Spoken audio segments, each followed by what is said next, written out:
What's up, guys? Welcome to another video on the Sport Universe YouTube channel. So what I want to talk about today is Sam Darnold. I made a video on the Sport Universe Instagram at the.sportuniverse at the.sport.universe. It is not the best name to have on Instagram, but we're trying to get the Sport Universe, but that doesn't matter. Okay, so what I want to talk about today is Sam Darnold. I had my video on Instagram where I basically said, I'm done with Sam Darnold. I'm done with this phase of trying him out, or I wish it wasn't trying him out. I wish it was just from the beginning. He played well. But I'm done with it. It's 3 years. It's 3 years gone. He didn't prove much to me. And what I'm going to do in this video is kind of go through the stats and explain why the stats don't really prove how I don't feel that Sam Darnold is going to develop into a quarterback that I can trust to run the Jets for the foreseeable future. So looking through some of his stats, I have my board right here. Why don't I show you so you know that what I'm looking at. There you go. Okay. So I made a bunch of stats. I wrote them down, and I'm comparing them to other quarterbacks in the same draft class, like Josh Allen, like Baker Mayfield. Lamar Jackson, to me, is on another level. Josh Allen, Baker Mayfield might be more comparable. Josh Allen's becoming a quarterback that's not as comparable, which is upsetting. And one of the reasons I'm making this video, because the Jets have the opportunity to draft Josh Allen. In this whole video, I'm not saying it's the Jets' fault that they drafted Sam Darnold. He had a lot of skills coming out of college that you thought would translate to the football field. And they might have if he was on a different team. But he was on the Jets, and I don't think they developed him right. But starting with the stats, 2018, 17 touchdowns, 15 interceptions, played 13 games, a completion percentage of 57.7.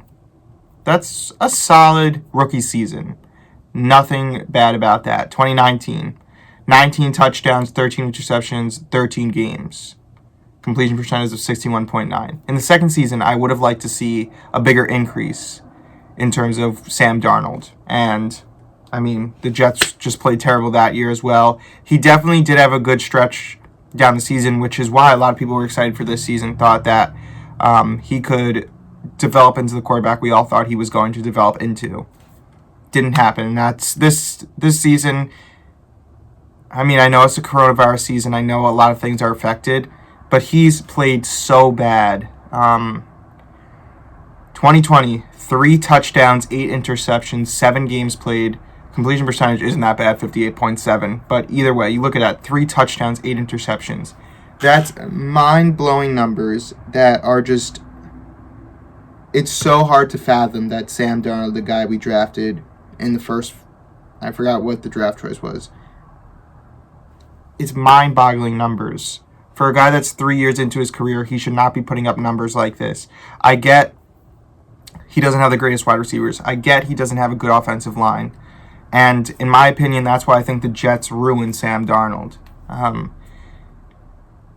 know a lot of people bring up the argument, like, once he has those good wide receivers around him, once he has that good offensive line, he's going to excel.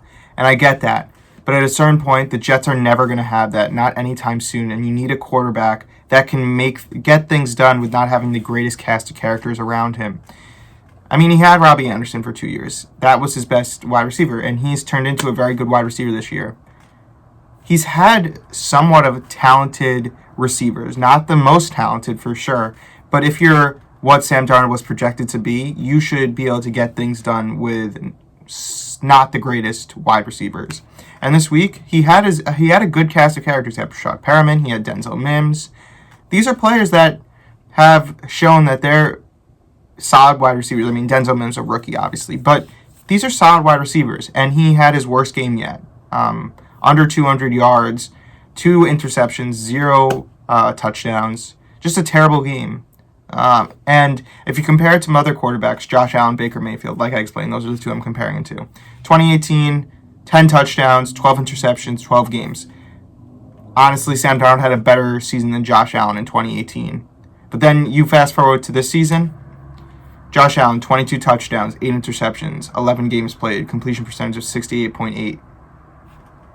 Compared to Sam Darnold's 3 touchdowns, 8 interceptions. That's less than a 1-to-2 ratio between touchdowns and interceptions.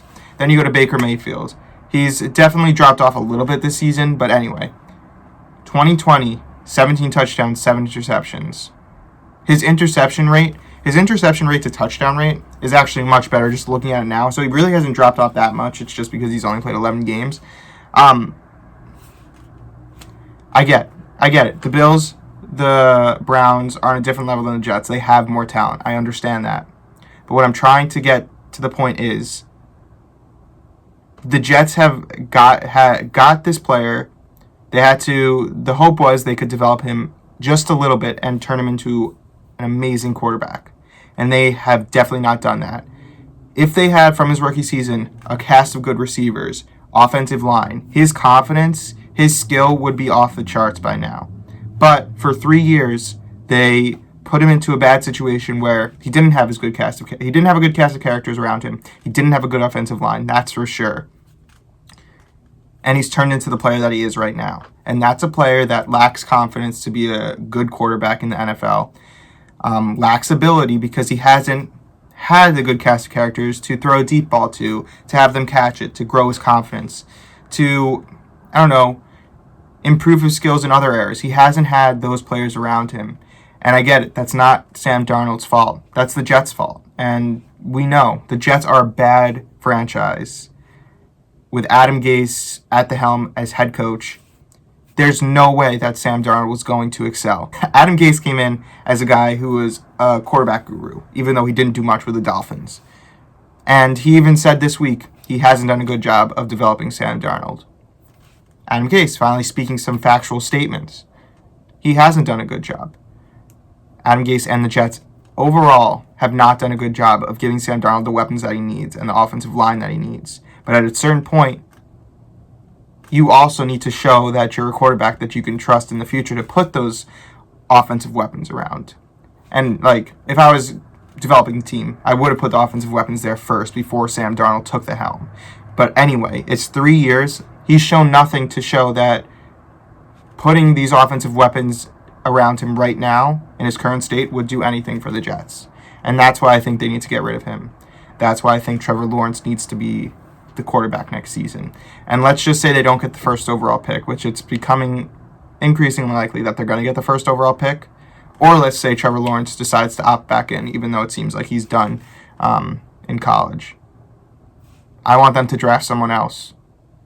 I don't want to see the Sam Darnold experiment continue because his confidence right now is not good. And to be in New York, to be with the Jets, it's going to either get worse or stay the same. And if it stays the same, the Jets are continually for the next 3 to 5 years absolutely suck, be one of the worst teams in the NFL.